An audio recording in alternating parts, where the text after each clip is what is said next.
Hello and welcome, ladies and gentlemen. I'm Melinda Crane, and I have the honor of moderating this session on innovative transport funding. All of today's ITF sessions are devoted to the topic of understanding the issues, but the issue we're up against in terms of funding hardly seems to need a lot of understanding. Basically, the fact is there's simply too little of it. Most of you in the room hardly need convincing of the urgent necessity for consistent and sustainable investment to maintain and upgrade existing transport infrastructure and services. And most of you are very well aware that industrialized countries, at least, are facing a significant shortfall, a spending gap that puts a brake not only on the sector itself, but on its very badly needed contribution to economic growth. But there is plenty of room for promoting understanding of the issue when it comes to the public. Its concern about the spending gap, about the shortfall in infrastructure funding, does not match that of the transport community. Indeed, in many countries, investment in transport has moved steadily down the list of political priorities, by no means only since the financial crisis. In short, economic considerations point to a need for more funding, and political ones point to a need for innovative funding, for mechanisms that fit the nature of transport assets and which promote public awareness and acceptance. What innovations will help us move in that direction? That's our topic today, and it now gives me great pleasure to introduce our panelists, all of whom have absolute hands-on experience in dealing with the challenges of funding transport. And I start here on the outside left from your point of view. This is Gerd-Axel, and he is professor of transport planning at the Technische Universität in Dresden. He previously served as head of the Department of Transport in the city-state of Bremen, and he's also chairman of the Scientific Advisory Council to Germany's Transport Ministry. Great that you can be with us today, Professor Arns. Next to him is Duane Callender. He worked with the U.S. Department of Transportation's Office of Budget and Programs and with its Inspector General before being appointed director of DOT's Transportation Infrastructure Finance and Innovation Act credit program, known for short as TIFIA. It encompasses nearly $10.5 billion in federal credit assistance to 31 intermodal highway and transit programs. Alain Flausch, next to me, was appointed Secretary General of the International Association of Public Transport, UITP, in 2011, having previously served as its president. Until 2011, he was CEO of the Brussels public transport operator STIB, where he led a complete renewal of the company's management approach and its commercial approach as well. On my left, Hanns-Karsten Kirchmann is CEO of Toll Collect, which developed and manages the tolling system for trucks on German highways. He has also served as the company's CFO, and he was appointed to Toll Collect's executive board in 2003, after nearly a decade at Deutsche Telekom. Next to him, Toshinori Nemoto is a professor of transport economics at Hitotsubashi University in Tokyo, and his research interests include sustainable financial systems for transport infrastructure. He's currently the chief editor of the Japan Society for Transportation Economics and was a joint recipient of his Best Book Award in 2010. And next to him, Dave Wetzel is chair of the NGO International Union for Land Value Taxation and president of the voluntary group Labor Land Campaign. As a transport policy consultant, he draws on experience as former vice chair of Transport for London, borough leader, and Greater London Council Transport chair. So very warm welcome to all of you.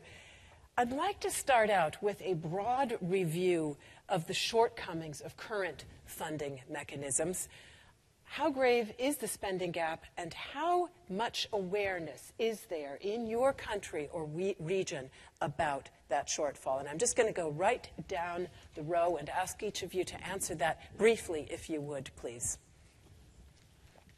Yeah, I think in Germany we have a very good infrastructure still, but the people are aware of that will not continue like it. We have the first bridges on freeways that had to get closed down. So public awareness is increasing that something has to change. So far, our investment policy in transportation was only focusing on the investments, with a lack of maintenance and also with a lack of considering the restructuring, the renewal of our infrastructure. When you look at that we have no life cycle thinking in transportation infrastructure planning, not only Germany, I think most of the OECD countries need a transportation infrastructure reform that changes with the system with a holistic approach.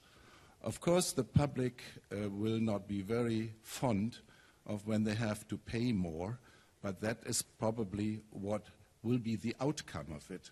We do not internalize the extensive costs of the transportation system.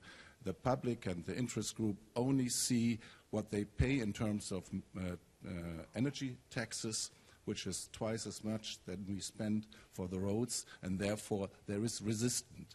But when the public will realize that they can't use their roads and their subways anymore because we have to close down tunnels, then there will be extreme pressure for political changes.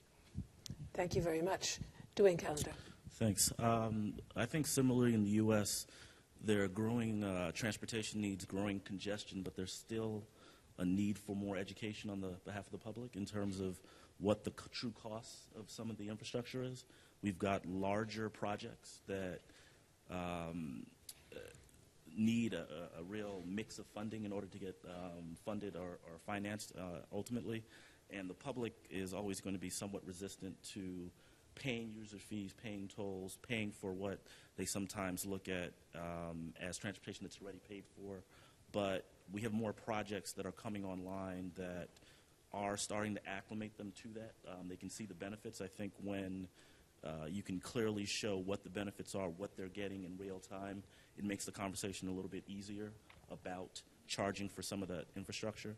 But there still is a gap. There still is, in certain places, lack of educational awareness about what it truly costs, the life cycle costs, as you mentioned, that it's not just the building it, but actually maintaining it for 30, 40 years. And we have a lot of infrastructure that is getting to the end of its useful life, and figuring out how to fund all of those different challenges at the same time is going to require more outreach to the public to better communicate what the needs are and just how big the gap is.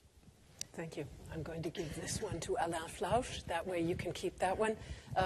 We heard a German perspective at the outset, perhaps a European perspective, Mr. Flausch. Yes, I think unfortunately Europeans are the same as the Americans or the other of the world. The public hates the work prior to infrastructure. They hate to pay. They lack the imagination to see the benefit that they would get out of infrastructure. And I'm afraid politicians are not very good either, because generally the one that decides the new infrastructure is never inaugurating it. So he doesn't like infrastructure. It's a lot of money. So basically, it's difficult. But I see the end of the tunnel, I think. First of all, in Germany, for instance, there is a vis-a-vis initiative to make a huge, so to speak, awareness campaign with 100 million euro, which is quite a lot of money, with the help of all the stakeholders, to try to make the people understand, the population of Germany, to understand what it's all about infrastructure and the benefit of it. So that's, I think, a good sign. When I look at England and London, I see that they didn't stop Crossrail works. That means basically they continue to fund it, and it's a huge project, as you know. And even better, I see at the end of the tunnel in Paris, because in the middle of the crisis, some times ago, about a few months ago, the President Hollande again said that he would finance the Grand Paris project, which is something about 30 billion euro. So it shows that they have realized, unfortunately, for most of it, it's too late. I mean, it's too late compared to the needs. And when I see in my country, in Brussels, they have 10 years, they are lagging behind for 10 years. They should have made investment 10 years earlier. And that's most of the time the way it goes. It's when really congestion is becoming so difficult. And then suddenly there is the people, the population reacts, and then the politicians are taking the initiative. But fortunately, it's too late. But I see now that because it's creating jobs, because it will help recovering some sort of growth, again, the idea of investing in big infrastructure is again more popular than it used to be. Thank you very much. I'll hand that to, okay. Take that one. We'll leave the red one here.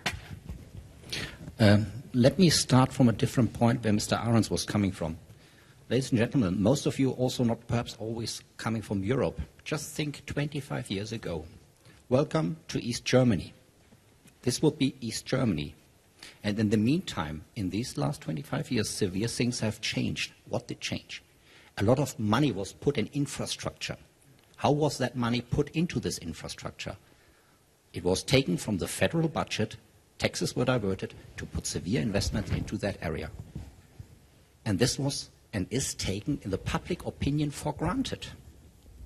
There is this money, the money is existing, and when we need it, it's being spent. Now, something has changed in the meantime. Everybody knows about the budget constraints of each country. Money is becoming a scarce resource. There are fights between various interest parties, whether it's education, military, or whatsoever, where these limited funds should go into.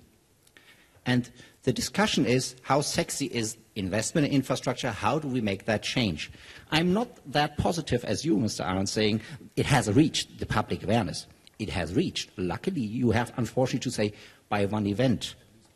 Politically, it has been, to a certain extent, by the inner circle, it has been acknowledged. But the wider public has to acknowledge that there is infrastructure aging.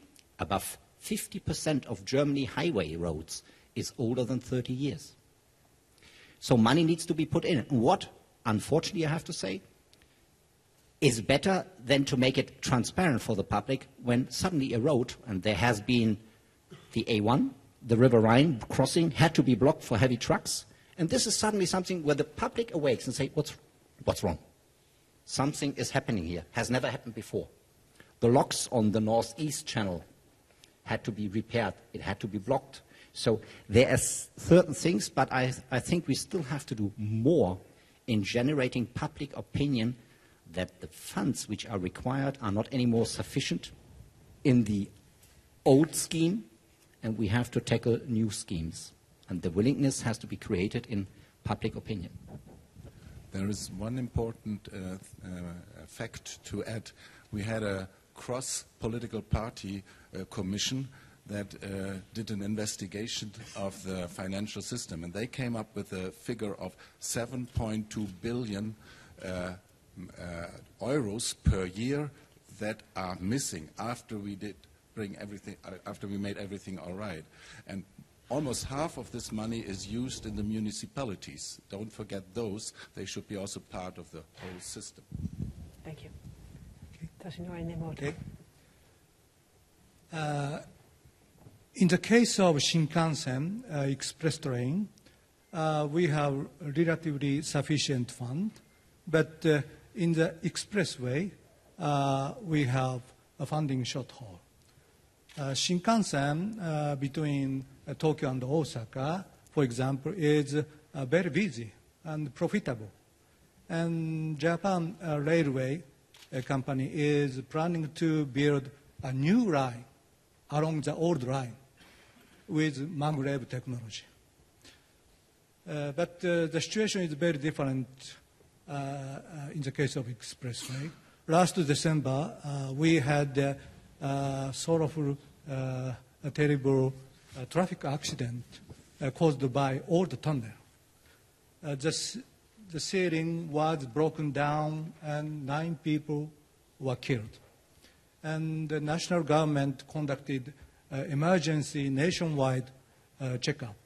And we found many bridges and tunnels require repair or renewal in near future.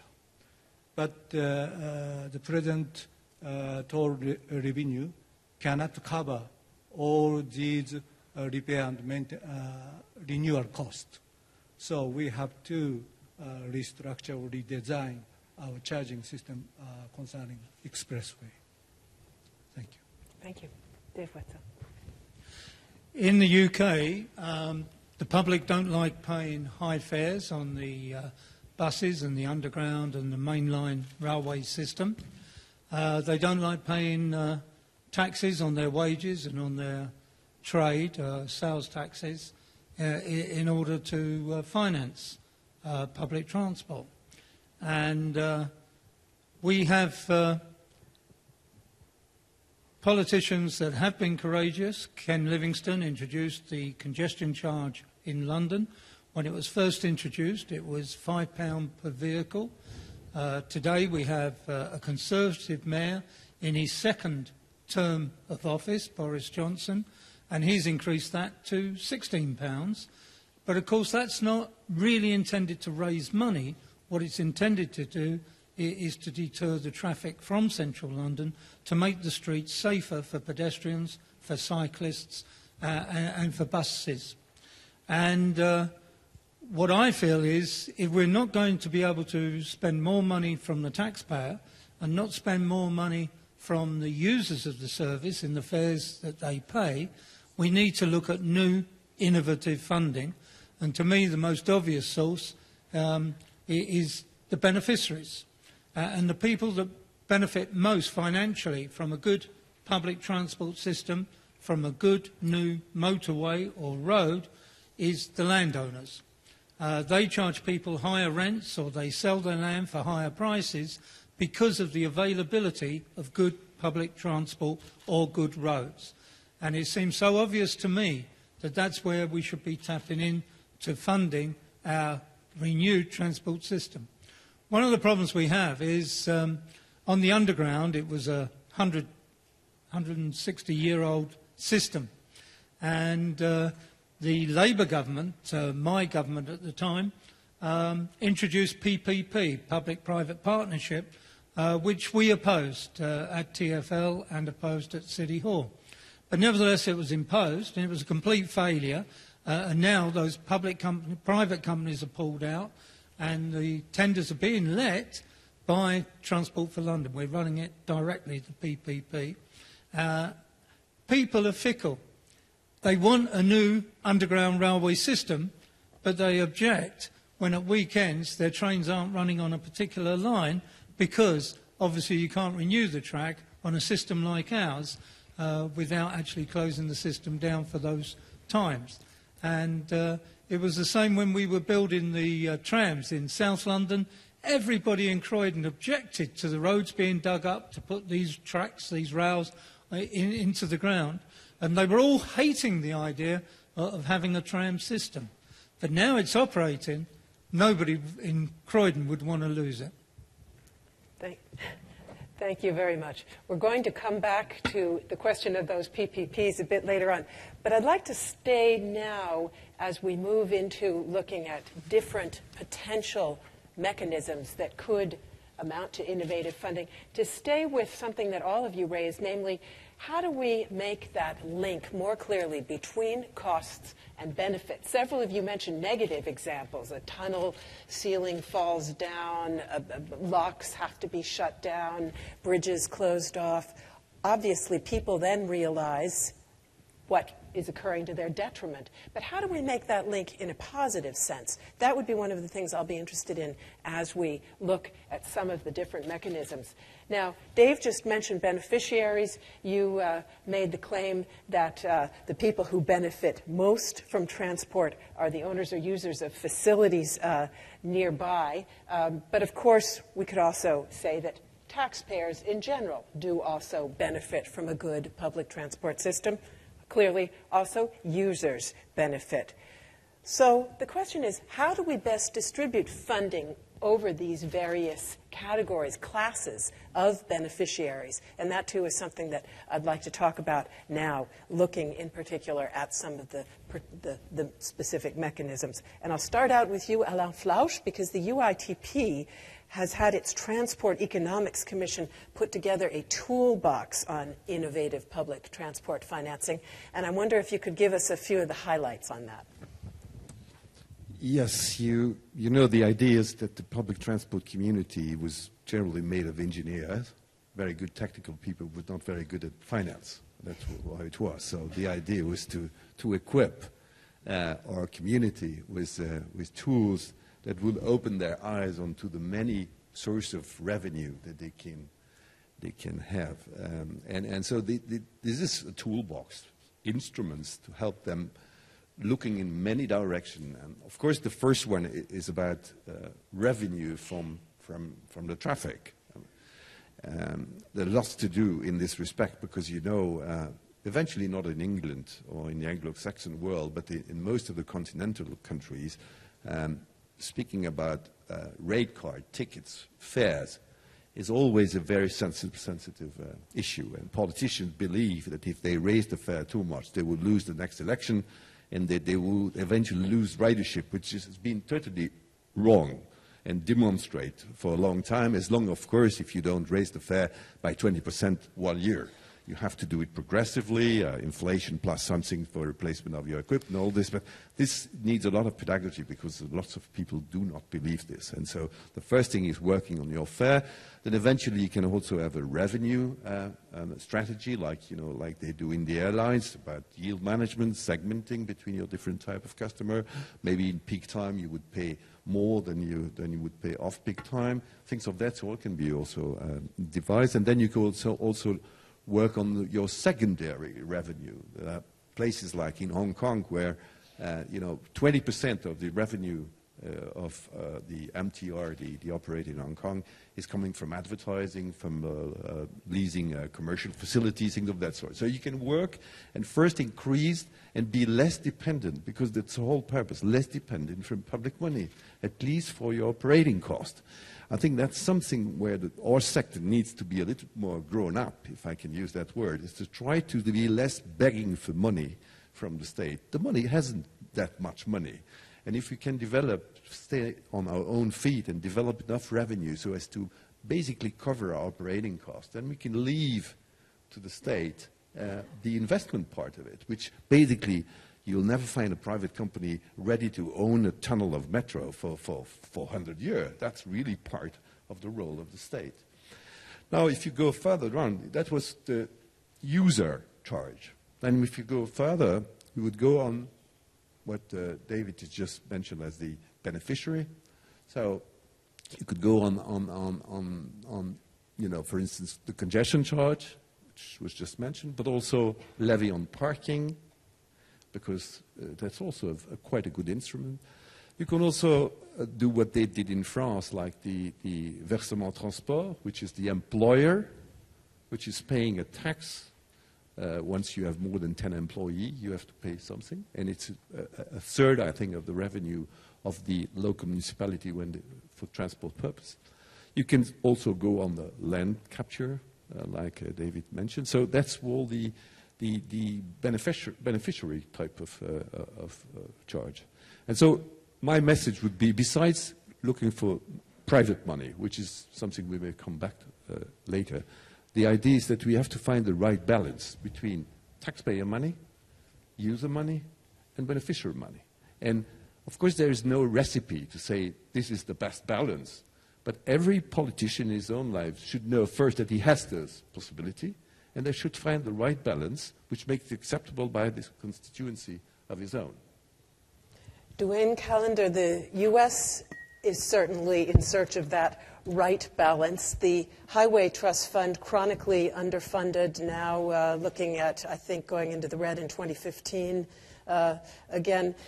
What are the mechanisms being considered in the United States in terms of innovative funding? Well, the TIFIA program was created with the concept that the federal government has a unique role that it can play in a lot of these financings, with the ability to be a patient lender, take a long-term view, and also take risks that maybe other investors might not be willing to or might do at such a cost to make the projects infeasible.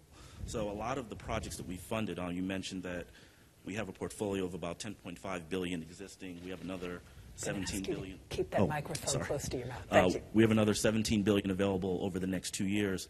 And if you look at the financings, we have projects that are backed by sources as diverse as tobacco settlement revenues, hotel and use taxes, value capture, obviously user fees and tolls, passenger facility charges,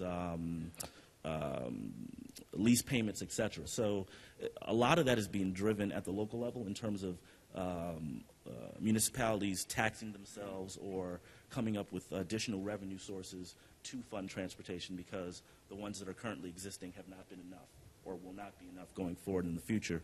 And the federal government is able to play a role in that. A lot of these revenues are untested. They're potentially volatile. You're trying to project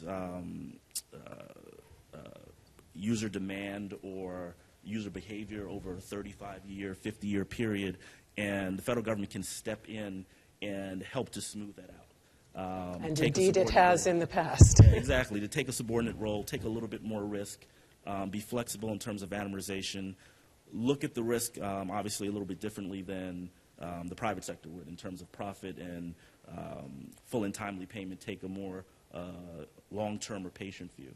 So I guess the point simply would be that it's not one answer, or it right now is not one answer. It's a lot of different answers, and it's cobbling together lots of different revenue sources, and depending on where you are, you've seen municipalities already step up to the plate and impose those on themselves because they do see the value of transportation investment.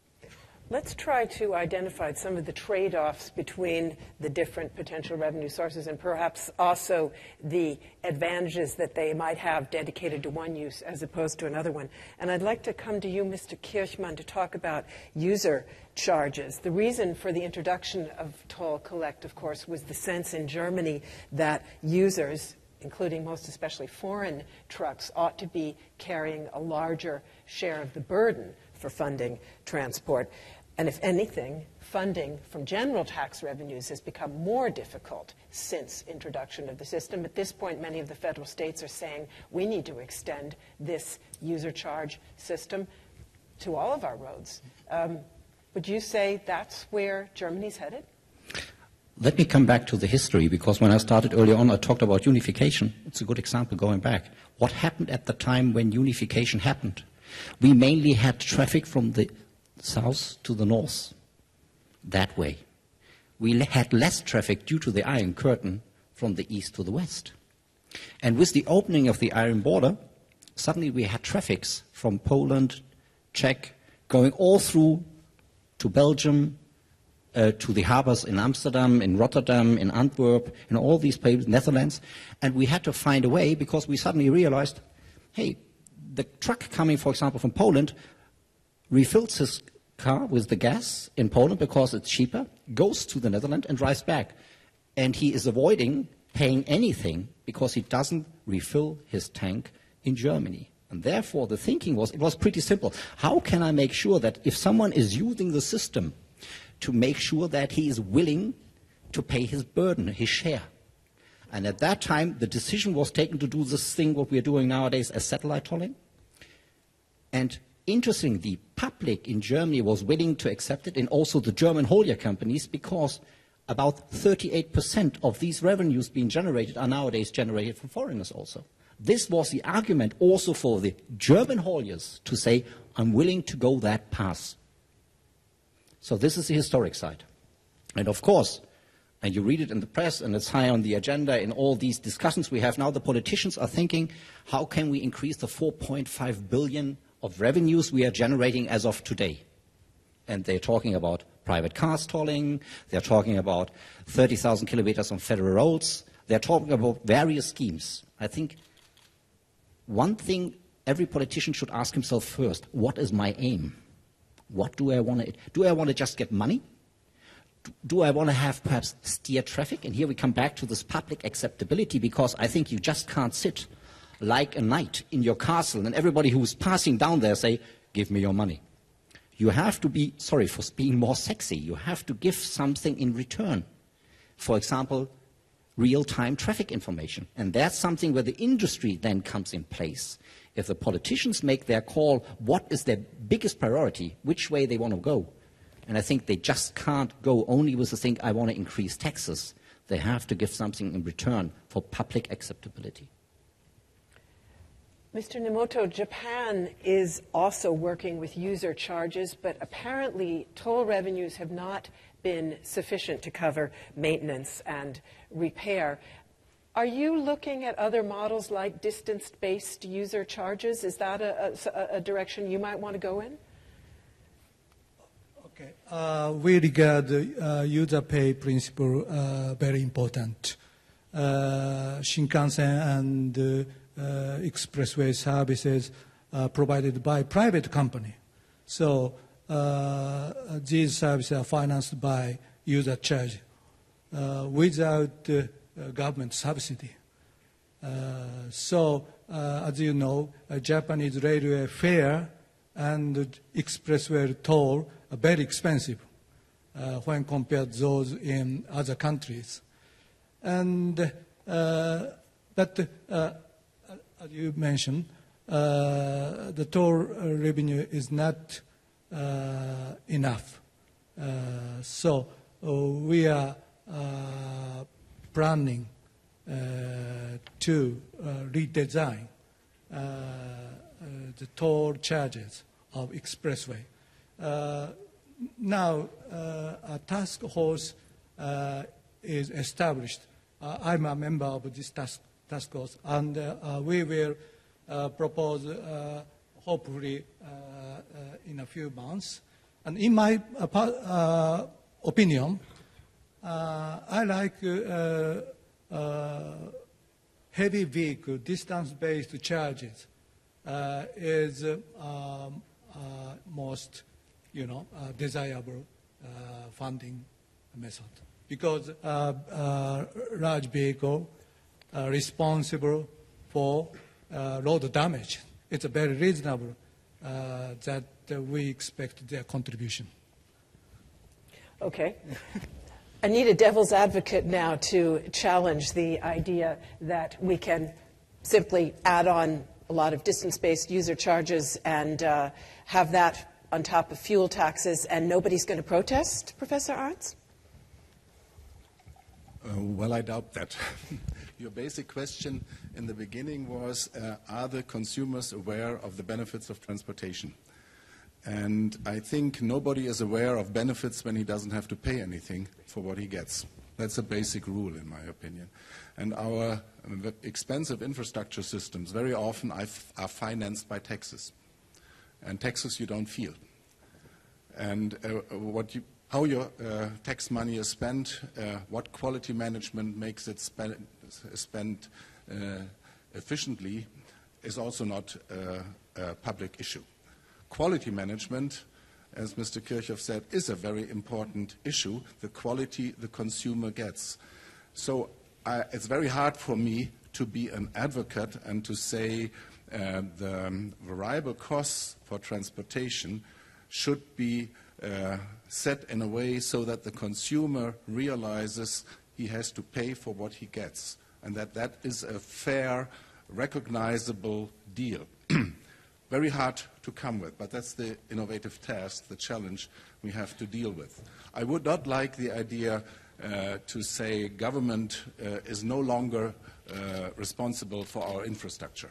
Of course, they should establish the infrastructure and take care that it's present. However, the variable costs for maintenance, for operation, why shouldn't the user pay for it and then he gets what he pays, the quality also he pays? I think that is the challenge for our task, for our reform ideas, to come up with this principle. Also in the road infrastructure. We have it already in public transportation. We have what we have in road infrastructure, that the landowners have to pay for the streets that reach their houses. We don't have in public transportation. So I'm very much in favor with the ideas so that the indirect users should also pay indirect user fees, whatever that can be. So that's my statement. It's not controversially enough. It's going in a similar direction. I'm sorry. Let's talk a bit about the trade-offs between two of these mechanisms for now, namely distance-based user charges and fuel taxes. And I asked you that question a moment ago because, of course, in Europe there is a perception, here in Germany also, that we do pay quite high fuel taxes. And I'm wondering how much willingness will there be to accept additional distance-based user charges on top of that?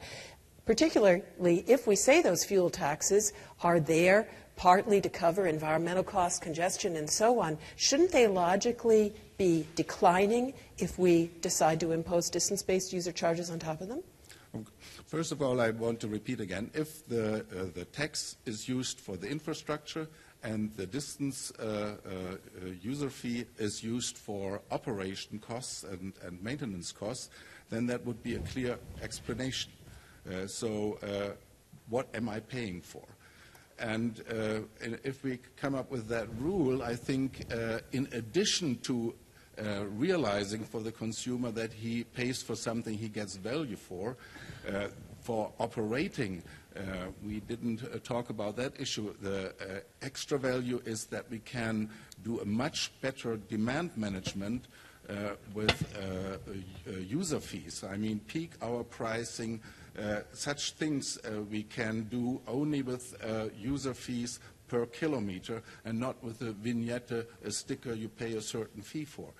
And we want to our transport system become more effective.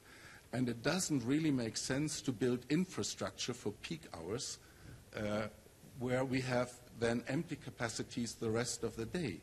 And when you look at travel data, 60% of the trips we do, at least in Germany, are leisure or shopping trips. And the economically very important traffic is suffering due to leisure traffic. If we have a peak hour fee, the commercial traffic will be glad to pay it when they have no congestion. So those are also benefits for the consumers. Dave Wetzel, you mentioned London's congestion situation and initiatives. I wonder what is your sense of the trade-off between user-based charges and fuel taxes? Leaving aside land value capture, just for now. To my mind, there's two types of user charges. On public transport, I actually support free public transport within cities. And I would have no charges, no fares on public transport, other than temporarily to suppress demand while you're building up the public transport to match the demand. If you charge high fares on public transport, you're either stopping people making journeys because they can't afford to do it. The only good benefits that come out is some people will walk, particularly for short journeys, and some people will cycle. And I want to encourage both of those. But as regards user charges on the roads, I'm very much in favour of it. In the UK, there's been I was going to say a 10-year, 20-year debate. It's even longer than that. It started in the 1920s in academia. And I'm very much in favour of user charges on the roads. I think we need to take climate change seriously. I think we need to get as many cars as possible off the roads and as many car journeys as possible eliminated, and those journeys replaced by the use of public transport or by the use of technology. We could be having this conference today on a tele basis. None of us actually coming to this beautiful city.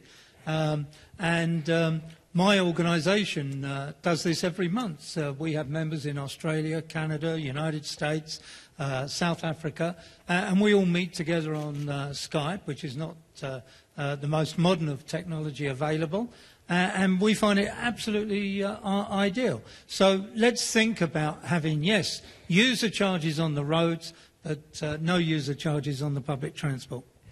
I'll let Alain Flausch perhaps have a brief rebuttal moment here. I think it's on. I do appreciate David for his provocative view, and I know him for quite a long time, and he has been defending for a long time, so at least I can say he's consistent. But besides that, as a former operator of public transport, and now having a kind of an overlook on how public transport is underfinanced, I don't think it is the right time to advocate for free public transport. I always use a comparison with a piece of land.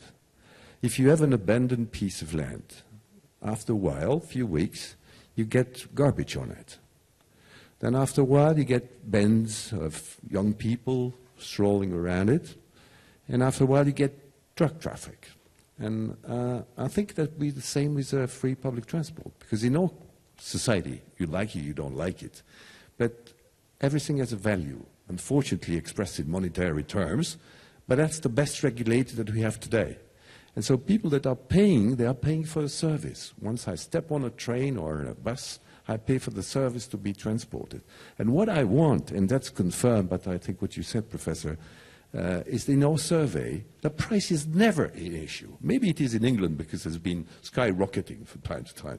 But in most of the country, the price concern is coming at the fifth or the sixth of the list of the things important for the traveler. And the traveler, first he wants quality.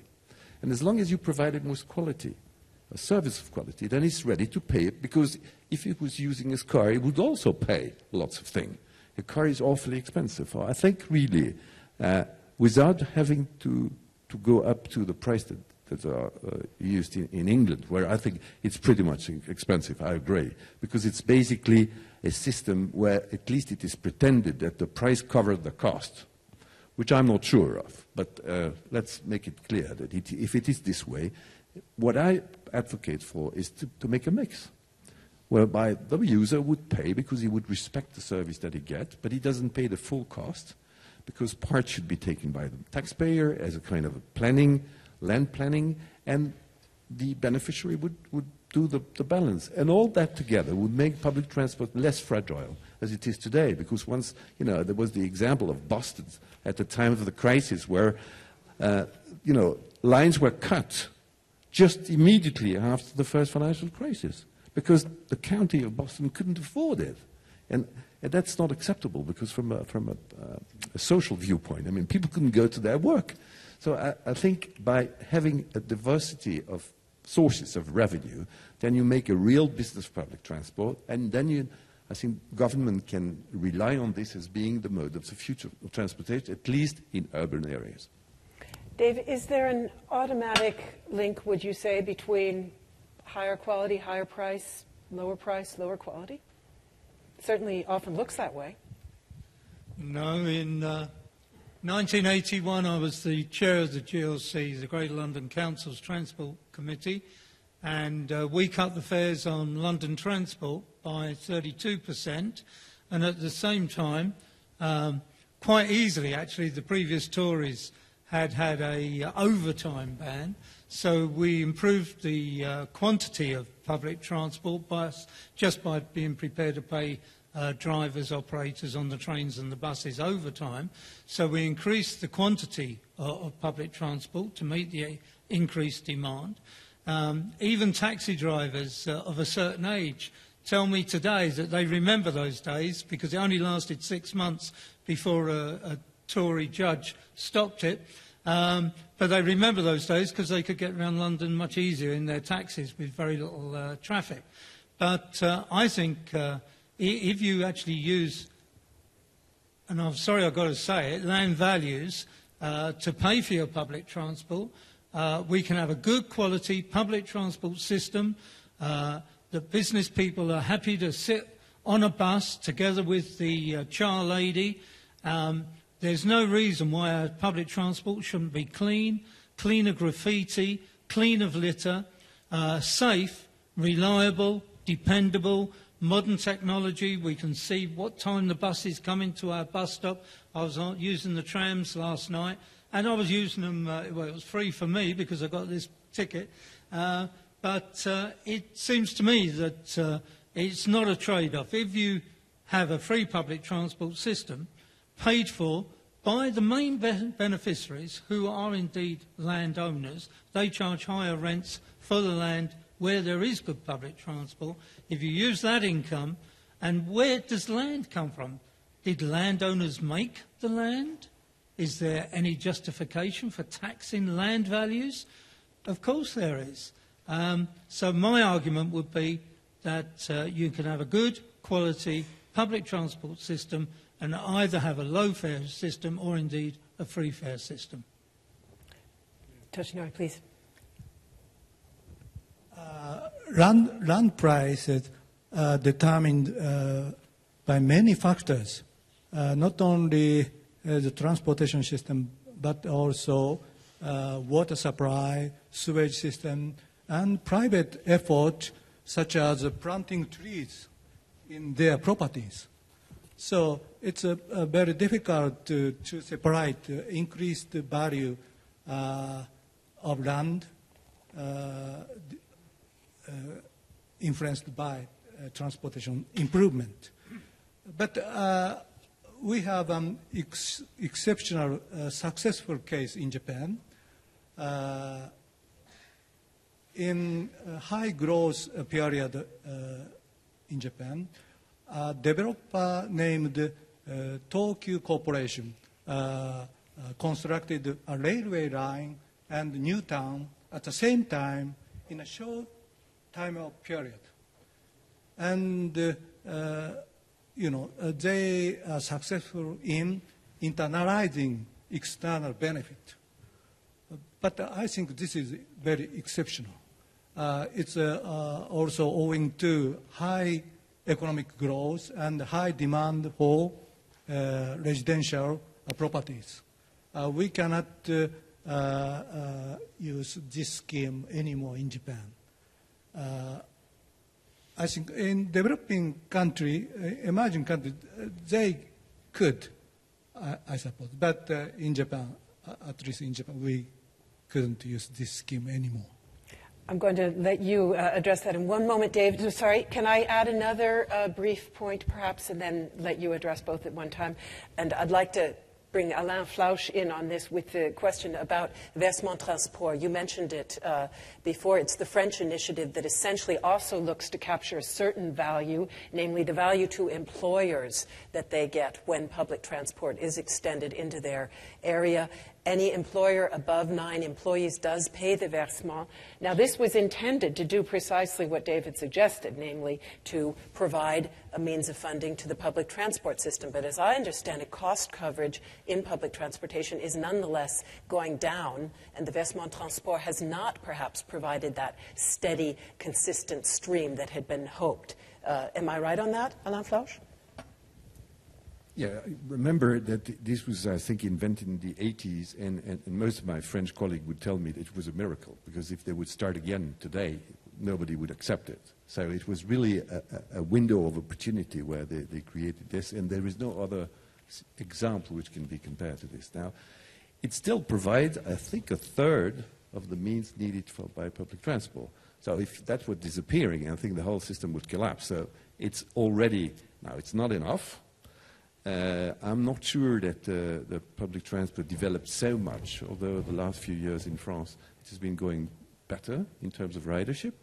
And the discussion today is, can they still increase the versement transport? And there was recently some discussion in Paris, because they need to replace the rolling stock fleet, for instance, for the RER, and they have lots of difficulty to find the money to do this. And so a small increase, incremental increase of the versement transport was accepted, but it looks like a tax. And so, today tax is not very popular. So, Dave, 2 points there. First of all, the question of valuation. How do you do it? And secondly, political acceptability. The one thing I'm sure of is that landowners do not create land value. And we, as a society, as a community, create the demand for land which is reflected in land value. As soon as 2 people want to use the same piece of land, then a rental value arises. And of course, if hundreds of people want to use the same piece of land, the rental value goes much higher. But what has the landowner done to deserve that rental value? The landowner, well, who made land? How did it come about? How did we get private ownership of land? It's quite a new thing.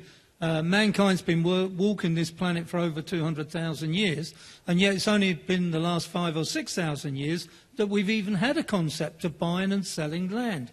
Agriculture was introduced about 10,000 years ago, and the person who sows the seed wants to be the one that reaps the harvest, and that's quite natural. But you don't need to own land to do that. You can rent it or lease it. And what I argue is that the value of land belongs to the whole community. It belongs as much to the little child being born in a slum in Calcutta today as to the richest Duke of Westminster in my country, the richest landowner in the country. And if you think about, Transport for London operates the Victoria coach station, and the poorest travellers in the country travel by coach. The rich fly, they go by train, the better off, or they go by car. The poorest travellers go by intercity bus. And yet, Transport for London has to pay ground rent to the Duke of Westminster to the tune of £230,000 a year. Where does TfL get the money from? They get it from the coach companies going in and out of the coach station. Where do they get the money from? They get it from the travellers. The poorest travellers in the country are subsidising the richest landowner. I think that, I was going to say is absurd, I actually think it's obscene. And we should be collecting land rent. You're quite right. It is not just hard, I'd argue it's impossible to distinguish between land rent arising from transport, land rent arising from good policing and low crime, land rent arising from good hospitals and low sickness, land rent arising from good education, land rent arising. Imagine you've got a huge office block and it's isolated. The rent for that office block would be much lower than a rent for an office block that has got good boutiques near it, good restaurants, good cafes, lots of services for the workers to go out at lunchtime and take their laundry and all the rest of it. So all those private businesses around an office block add to the value that the landowner can charge for the site on which an office block can be built. And even the French system, charging employers. If you employ more than 9 people, I don't think that's a crime. I think it's a good thing. But if next door to the site on which you're employing 10 people and paying the tax for the transport in Paris, there is an empty site, that empty site pays precious little. Certainly in my country would pay nothing at all. Empty land pays nothing. And yet it changes hands. People make profits out of empty land. In my country, many of the owners are overseas speculators making money out of the work that the people on the site with the 10 are creating. They're creating the wealth. Everybody living in London creates the wealth. And yet we allow private speculators on land to cream off that benefit. If we have a land value tax, every year the land is valued and a tax is applied, maybe 10% of the value, 20% of the annual rental value, not the capital value, then the owner of that site that is empty, and opposite where I live, there's been a site 30 years stood empty, and it's a huge office block, stands empty, not used. And if they had to pay every year maybe £1 million, £2 million a year to the government, it wouldn't stand empty. It would be used. It would have been used 30 years ago. And in coming to use, it benefits the whole city because more people would be using the bus service outside the front door, the H91. It goes from Hammersmith to Hounslow West. The people coming out would be using it. They'd have to put on more buses. But not only would those new riders benefit, everybody on the route benefits because they wait less time for a bus. The buses are more frequent. So the whole city steps up a gear. A friend of mine has a restaurant opposite. I've got a comment here from Professor Ahrens, so I'll just finish your sentence and then we'll pass it. A friend of mine has a restaurant opposite that site. If that site was busy, people would come to his restaurant. His restaurant would go up in value. It wouldn't be the bricks and the mortar. It would be the land value, the location that would increase. It's that we need to concentrate, not just to pay for transport, but pay for other public services as well. Thank you for that impassioned explication of land value. Professor Ahrens. Very well, Dave. I think everybody got your message by now. And I agree to your analysis, but I want to indicate counterproductive effects of land value capture. I'm a planner as an engineer who has to work on a more sustainable transport system on all levels. when I do mobility master planning, I indicate the locations which I call integrated zones. And in the integrated zones, we want the development. We want more residents. We want more companies. And they are in the cities with short trips. And if the land there is expensive and becomes even more expensive, even more land developers might decide to go out in the countryside and develop there, and also where there is no public transport. So I would recommend to have a capture of, in those areas where development is undesired, to generate a fee for undesired traffic generation. Something like that would have a much better effect in terms of travel demand management. Thank you very much. Brief. We don't have time for an economics lesson, but every economist will tell you that a tax on land values will reduce the selling price of land and make it more attractive to developers, not the opposite. It sounds counterintuitive, but it is in fact the case. A land rent is the surplus that the landowner can charge. The landowner's got no cost of production. It doesn't have to produce the land. The land rent is the surplus that that site will generate after all other costs are met. If you increase the costs by, for example, having a tax on land, then the surplus that the landowner can sell or rent on to somebody else reduces. So unlike a tax on glasses and bottles, which increase the price of a commodity, land is not a commodity, it's a natural resource. If you tax it, you reduce its price. Thank you. I'm going to let that stand. I did want to pick up on something that Professor Arns had said a bit earlier in regard to the balance between fuel taxes and user charges, and making the uses of those more transparent as a means of possibly getting both into the mix. That, of course, is what we often refer to as earmarking, hypothecation, and I'd like to briefly talk about the uses and disuses of earmarking. And Dwayne Callender, perhaps getting a U.S. point of view on that, do you think that hypothecation, earmarking, really gets us away from some of those stop-and-go problems, pay-as-you-go funding? Does it really assure that steady stream that transport planners are so eager to have?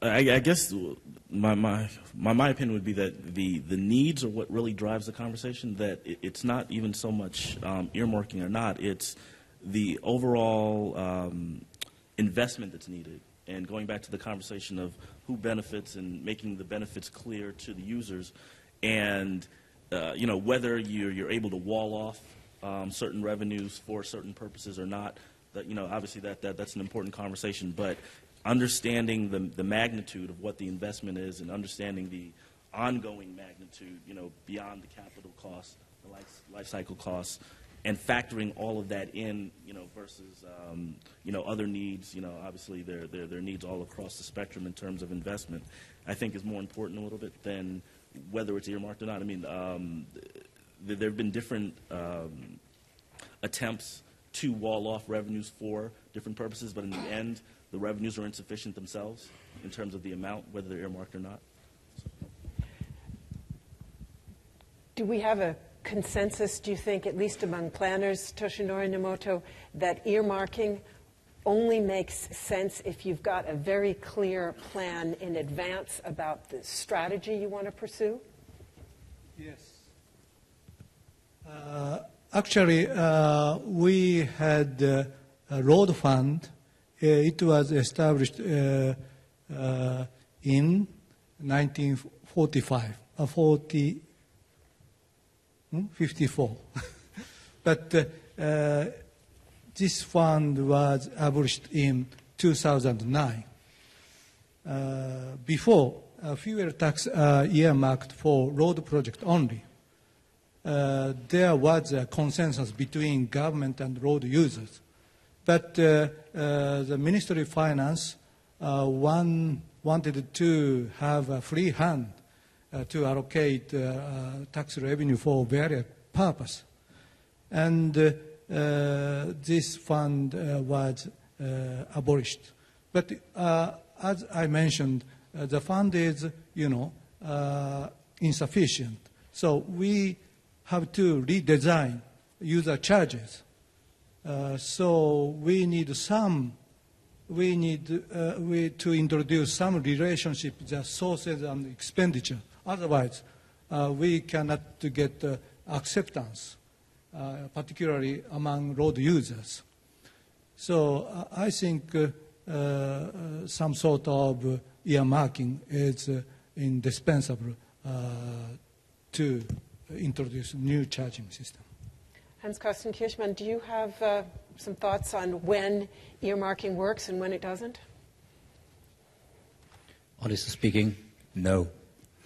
But let me come to one point. Dave mentioned sometimes earlier in the discussion the word being long-term. Whatever you do, when you decide, you have to do it long-term. You don't do it just for one election period. You have to get a consensus. In the society, a consensus that you want to go that path, not only politically. You have to take everybody along, politicians, society, because whatever you do, I think you do it over a time frame 15, 20 years.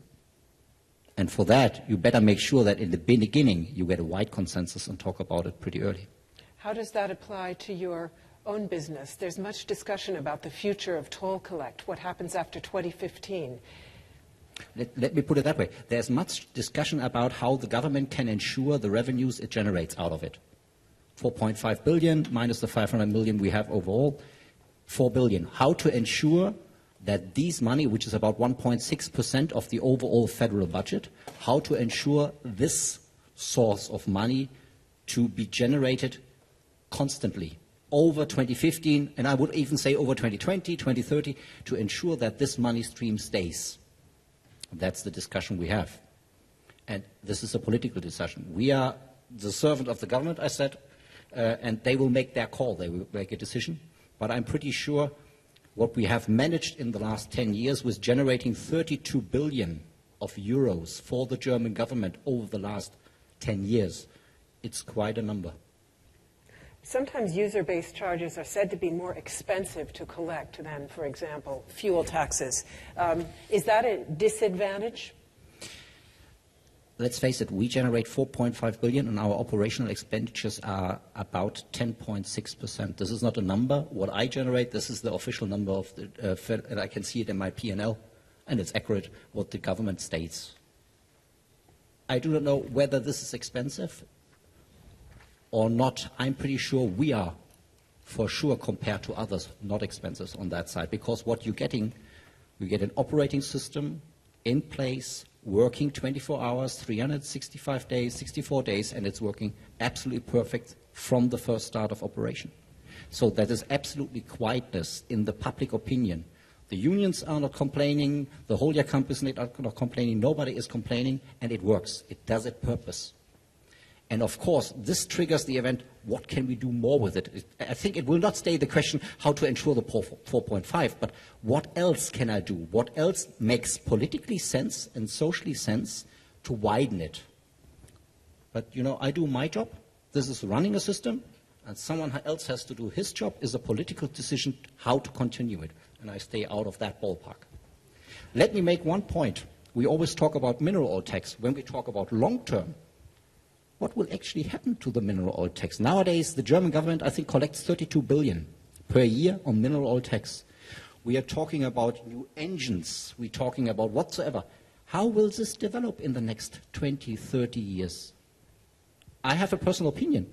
Aging of society, there will be less because the engines get more efficient. We talk about electric engines. Is the mineral oil tax, when we look long-term, the right trace to go on? Or do we suddenly have to think politically totally different, drastic, to get other means in funding? Question mark. Professor Arns, thought on that? Well, I'm not a financer. I do demographic research and I do household service on travel behavior. And I agree to what Mr. Kirchmann said. Worldwide, of course, it's different. I can't imagine that in India or in China the number of cars will go down. But in Germany, we have already a dramatic decrease of car use in passenger traffic, especially in towns. Not so much in the suburbs, but in towns. And of course, due to the fact that pretty soon 40% of our generation will be older than 60, and the average 40-year-old person does 50 kilometers per day, 3.5 trips. The average 70-year-old person does 20 kilometers per day, 2 trips. So the growing proportion of the society is traveling less. They are healthy as never before, they are car dependent as never before, but still they travel less, and that effect we feel. On top of that effect comes that we generate less young people, and the young people in Germany at least act different than we did, generation before.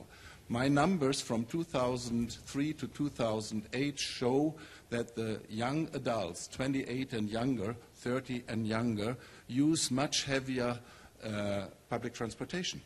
They use public transportation. One fact of that is free public transportation for students, for instance. It's not free. They have to pay for that. With their tuition, automatically they get a student ticket and have free passes. So they get, as students already used to public transportation, and they carry over that behavior to when they are young managers and behave different than I did in my generation. These young people don't own cars. They use cars.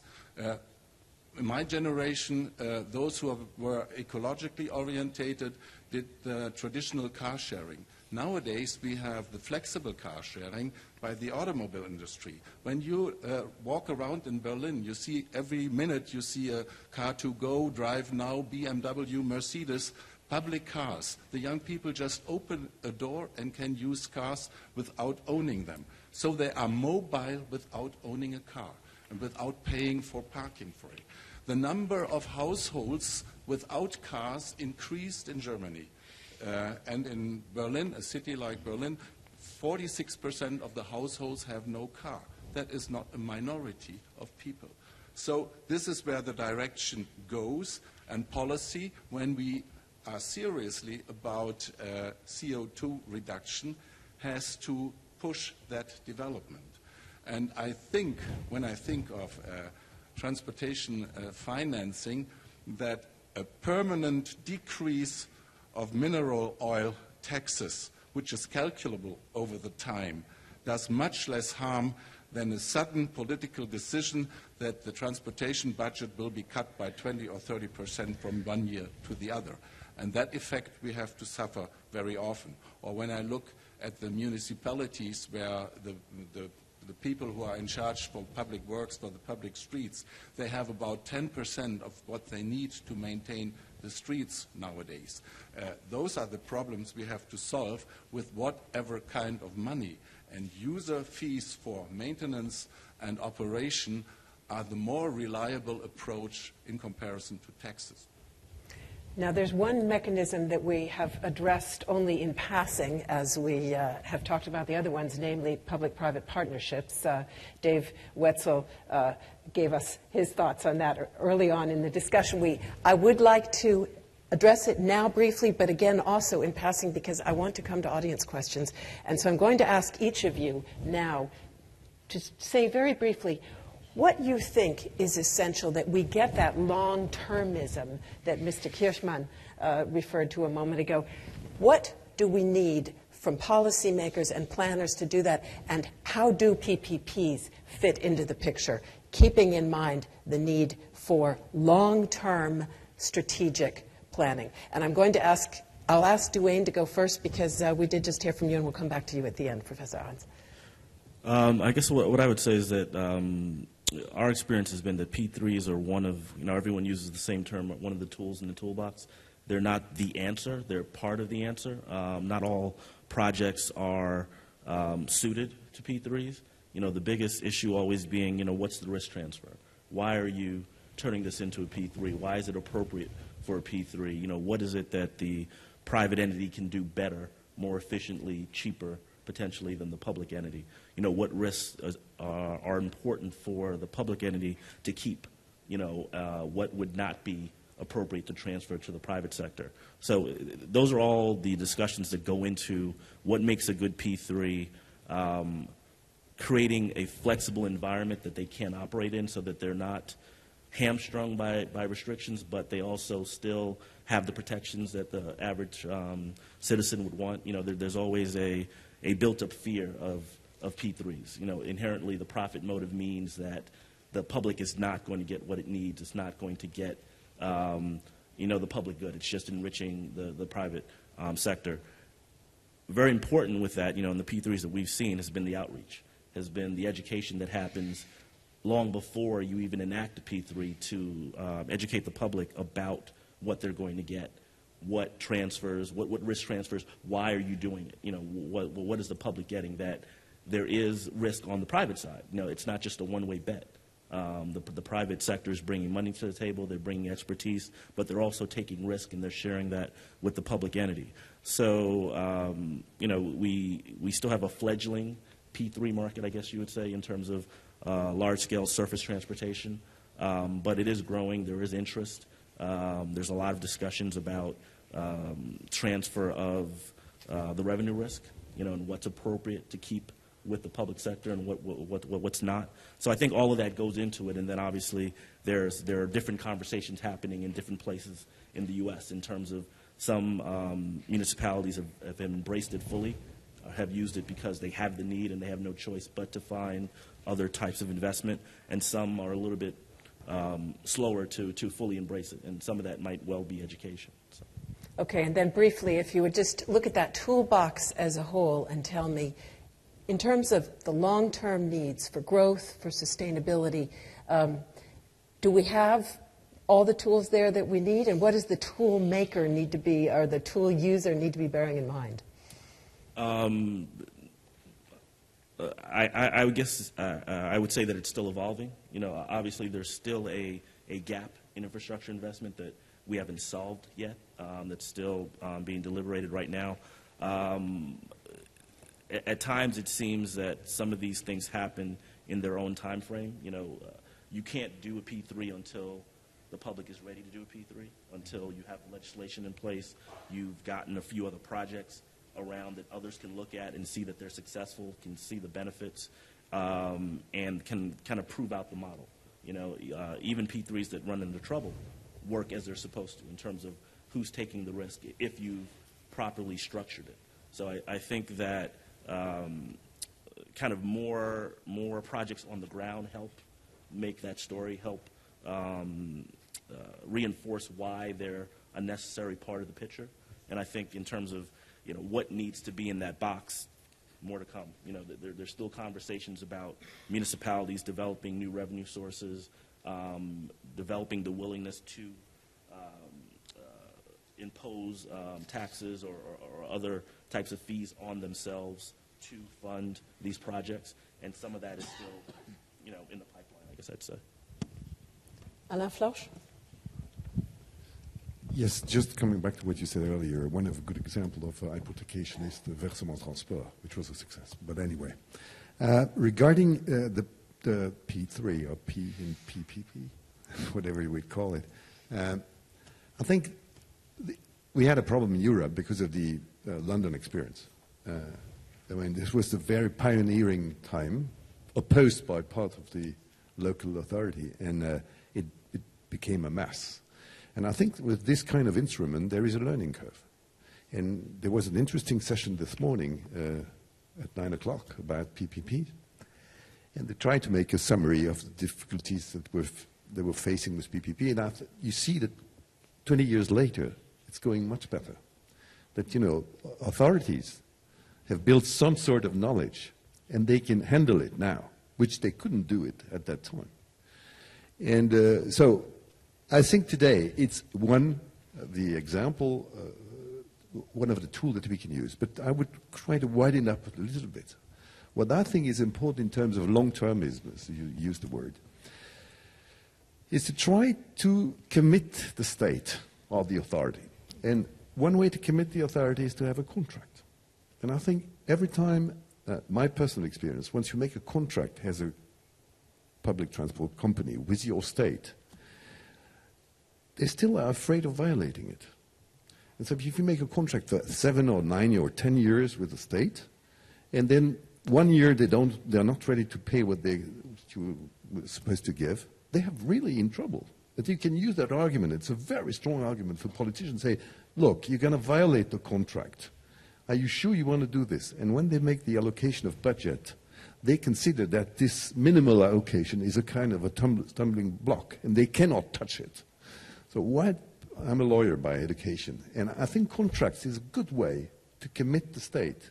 Of course, in terrible conditions, they can say force majeure or whatever they say. They can pretend it, but they have to prove it. It's difficult, politically hardly acceptable, because then you cut the service and they have the population. So I would advocate for contract making, and PPP is one, because in London it was a 27-year PPP with two opportunities to review after 9 years, and basically it was a good instrument to prevent, not for the ultimate issue, which was terrible because it taken over by a TfL by the end of the road. But on the beginning, at least there was some investment made and not stop and go every year. That was the purpose. Now, today, I think we would do much better PPP. Mr. Kirchmann, I guess I won't ask you to elaborate on contractual divisions of risk and Appreciate it. Working out those issues. So perhaps just your thoughts, again, on the question of ensuring the long-termism that you called for a moment ago. With respect to PPPs also? Yes, but not only. Let me put one point in addition to Alain. He made some really good points. It's not only a contract, it's the people behind it. And on the one side, the industry has to understand the governmental side, which is represented by a civil servant. And my experience is even, we are running the biggest PPP in Germany, by the way, and my experience is their level is even higher in making decisions because they handle with tax money. So you need much more reliability, openness, and you have to build a relation to ensure whatever you do, you have to take them along on that ride. You have to do whatever we do, that's our learning curve, take them on the ride as early as possible. Because it's not only an educational process from the industry to find the right people to handle such a thing, it's a vice versa thing. Also the governmental side has to understand because they are looking at you and what does he want? What is he doing? What is he up to? I have to make sure that whatever I decide, I don't get penalized in the end by the Bundesrechnungshof because I spend tax money. So let me bring that point. It always depends also on people. And with long term, I think I would avoid this somehow religious discussion about a PPP is good or not. As you mentioned, there is a toolbox. And whatever is appropriate at the right point of time, you should use it. And whether it's a PPP or whether it's whatever else as another source, you should always focus what might be, on the governmental side, the best instrument for me which serves my purpose, and do it by a step-by-step approach. Avoid anything radical saying this is good and this is bad. Thank you. Toshinori? Okay. Japan is the most advanced country in terms of depopulation. Already profitable railway line, Shinkansen and expressway were developed. So I think very little chance for PPP, even if the rehabilitation or renewal project may be introduced. And we have to prioritize transportation project in congested area, in Tokyo metropolitan area, and to reduce the network in the rural area. And I think the charging principle is can manage the capacity. This is my point. As Professor indicated, the charges can manage transportation demand. If demand is more than the capacity, surcharge can reduce the demand or shift it to off-peak hour. But at the same time, this charge is more than the amount to maintain and renew the existing capacity. So we can expand the capacity to some extent with this surplus. The road user will be happy if the charge is spent for capacity expansion. Of course, capacity expansion includes not only road capacity expansion, but other mode expansion, if they have positive effect to improve the congestion. And if the demand is less than the capacity, the discounted charge induces transportation demand, and the revenue of this charge is limited. So we have to abandon some part of the network. And gradually, the charge is reached the amount just to maintain the capacity. This is particularly important for in depopulating society like Japan, I think. So user charges as a way of gauging long-term developments and how to manage demand. Dave Wetzel, you did mention your thoughts on PPPs earlier, so perhaps I'll ask you to concentrate on that long-termism question so that we can perhaps get in a few audience questions. Moving on from what Alain said about the motivation, in the late 1990s, the new Labour government had no confidence in the management of the London Underground. They'd seen how the cost for building the Jubilee Line extension had escalated. They felt unnecessarily because they blamed it on poor management. And so therefore they wanted to get the rebuilding of the Underground out of the hands of London Transport officials. On the other hand, London Transport officials wanted a PPP for the very reason you gave. They wanted continuity of funding. In the UK, just before an election, a government will say to local government, or say to London Transport, spend money. We want to win the election. And then as soon as the election is won, the tap will be turned off. And of course, that's not the most efficient way to put your resources together. And so both sides had strong motives why they wanted a PPP. But what they forgot was that when you pay for a PPP, you're paying for the private sector to borrow money at a much higher interest rate than the public sector can borrow at. They also seem to forget that the private sector wants to maximise their profits for the benefit of their shareholders. So, for example, in our PPPs, and we had two of them, they would let a contract. One of the partners in the PPP consortia would be a civil engineer, and that civil engineering company would get the contract. And they wouldn't have to quote a price in competition with other people.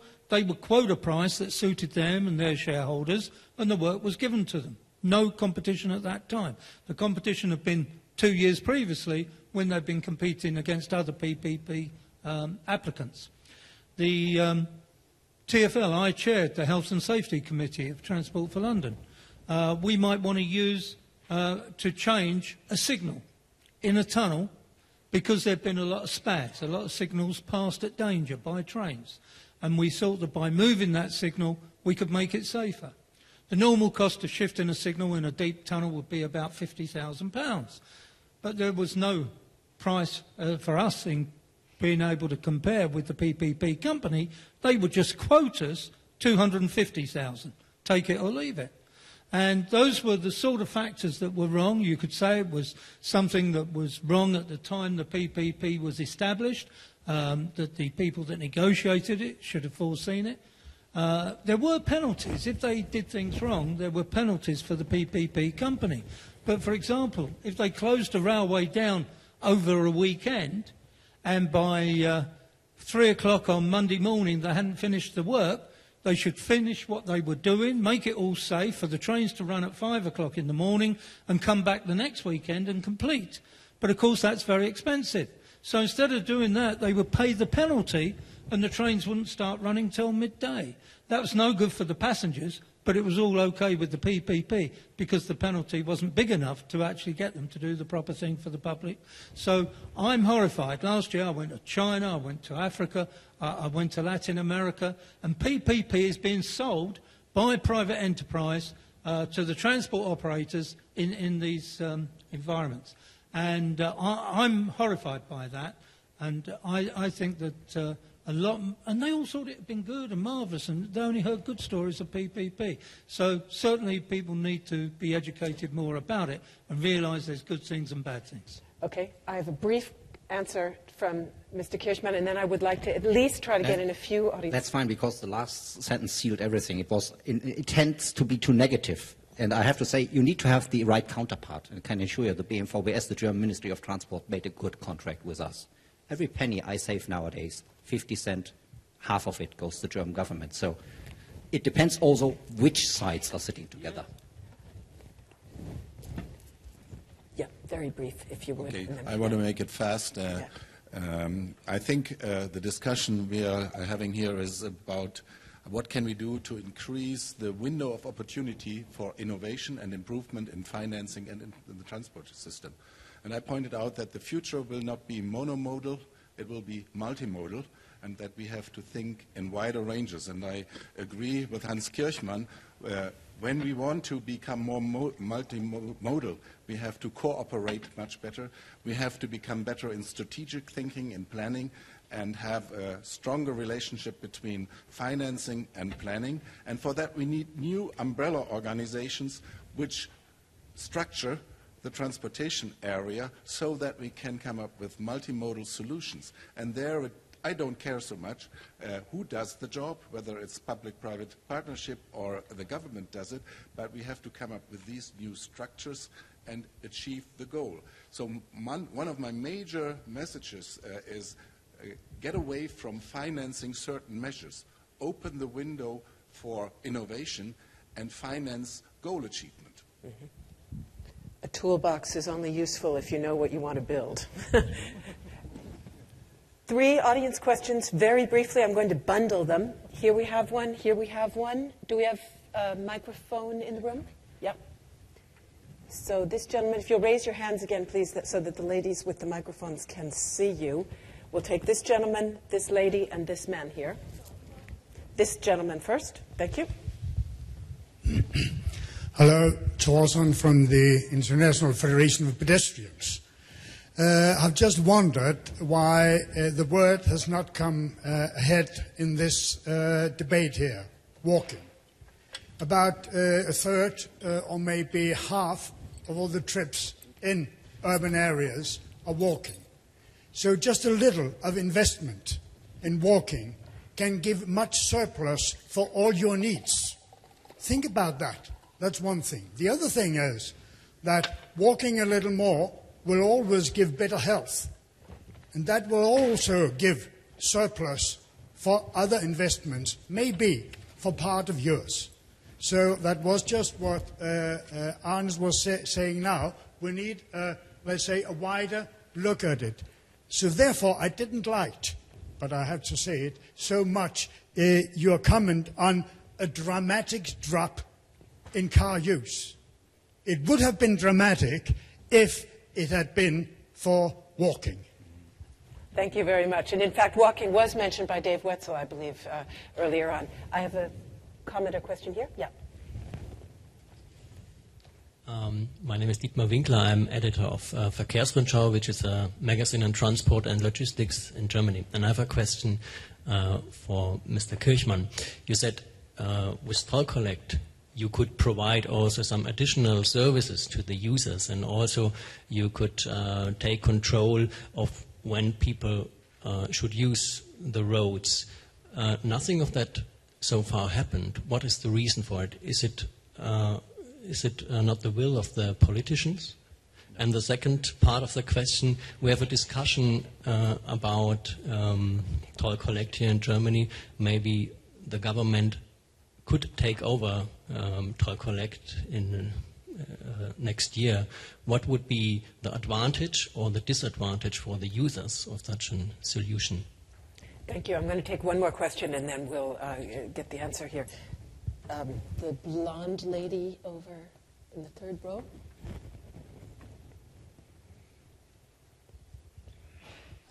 Professor Pam Stapleton from Manchester Business School. The UK government has been trying to get institutional investors, particularly pension funds, to invest more in infrastructure. And I'm wondering whether the panel thinks it's realistic for those kind of investors to actually engage in fairly risky transport projects. Thank you. So, toll collect question first. Toll collect questions first. The question you asked with respect to value-added services, I would call them. Thing is simple. On the existing contract, we are bound to one service only, tolling. Nothing else we are entitled and encouraged to do. If someone else would do a service on our device, he would have to come and set up an entity, a new entity. About 4 years, Martin helped me, 5 years ago, there was a big conference in the ministry with opening this opportunity. The industry did not approach. You know why? The people are not willing to pay for a service. There is not the acceptability yet to pay for value-added services. That's the one thing, first part. Second question of yours, this question, you know, I'm running the PPP. This is the question you have to raise to the ministry. I am the wrong person for that, but there you will find enough people on the, in this house for sure to answer that question. You'd make a good diplomat. Institutional investors, who would like to address that? Duane? We've had, in some of the projects we've funded into or helped to finance, institutional investors like pension funds that have been part of the overall financing structure. And I think there is room for that because the types of projects we're talking about are long-term. They match the time horizon, and depending on how they're structured, they match the risk appetite of some of the pension funds. So it has to be the right opportunity. You know, a lot of them, they're not looking to take revenue risk, and they're not looking to be in deals that are what they might consider over leveraged. So, you know, some of those things, they're maybe not willing to take construction risk. All those, you know, depending on their various appetites, have to be worked out. But I think there is room for further investment, and we're starting to see it. Anybody want to add? Dave? Yeah, I welcome the contribution about walking and the role of pedestrians. A lot more could be done just in terms of maps and signage and information on our mobile phones, and even with architecture. You know, it often occurs to me, why don't tall office blocks all have an overhang across the pavement? So in my city, you know, it's not as bad as Manchester, but it's often raining, and it'd be nice to walk in the drive because some architect has thought about having a second or third story overhang that actually protects the pedestrians. So with our underground system, our map is brilliant. Harry Beck wrote this map in 1933, and he was an electrician, and he did the underground map like an electrical diagram. Nothing to do with the geography of our city. But the one fault that has, it makes the middle bit look as if the stations are farther apart, and the outer bit makes the stations look very close. And many people will take an underground journey, which would be much quicker if they just walked the streets and didn't bother to go into the tube at all. Thank you. Alain Flausch has a brief thought on walking. Yes, on the walking, I don't think it was meant to be public, but I remember a conversation I had with a very high-ranking person in London, taking care of budget and transportation. He was telling us that the view was that they could not afford to transport everybody, and walking was the best way to do, because it's, besides a little bit of infrastructure, it's a very healthy stuff, and it doesn't cost much to government. So indeed, the coalition between public transport, walking and biking is, I think, the success of the future in big cities. We did start a bit late. We could maybe take two more if there are two in the room. I see one in the back. And do I have another one? Okay, so you might be our last question. Thank you. Grim Federal Ministry of Transport in Germany. I'm senior economist and deputy research commissioner of that ministry. My question refers to an alternative funding instrument that has become quite popular in other sectors. It's crowdfunding and source funding. I'm interested in whether any one of you has made any experiences with making use of crowdfunding or open source funding in the transportation sector. Thank you. Crowdfunding or open source funding? Dave? Yeah, in London we're trying to raise a mere £14,000 to make a film for the internet, basically, on land value tax.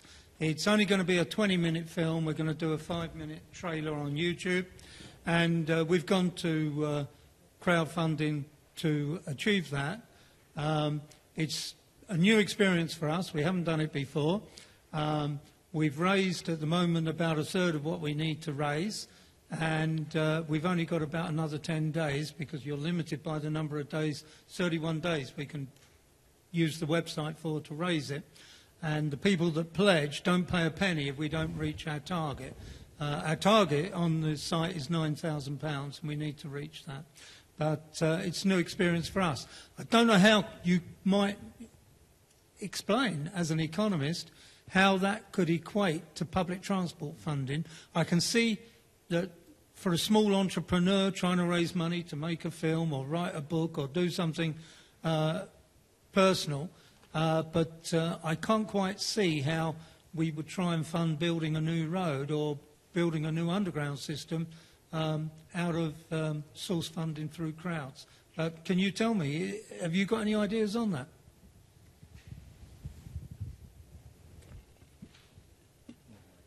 Do you still have your microphone?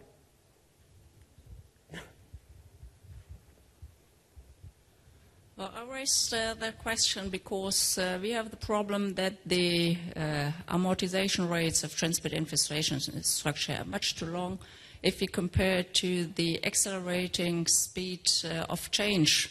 Societies are changing, globalization puts a lot of pressure on all societies in the transportation sector, and also trade patterns shift, and we have the big challenge of climate change, which will lead to further need to have changes in the overall transportation system, the system, infrastructure, as well as transportation modes. And the usual forms, the usual financing instruments do not really cope with that accelerating speed. They are, well, rather fixed instruments that need a long period to really get the rates related to the costs of all projects. Okay, thank you very much. Some food for thought there as we close our session, and I believe there will be real food available outside as well. So we will now close and wish everybody a pleasant lunch, and many thanks to all of our panelists for their very interesting contributions to this discussion, and many thanks to all of you for your interest and your participation. Bye-bye.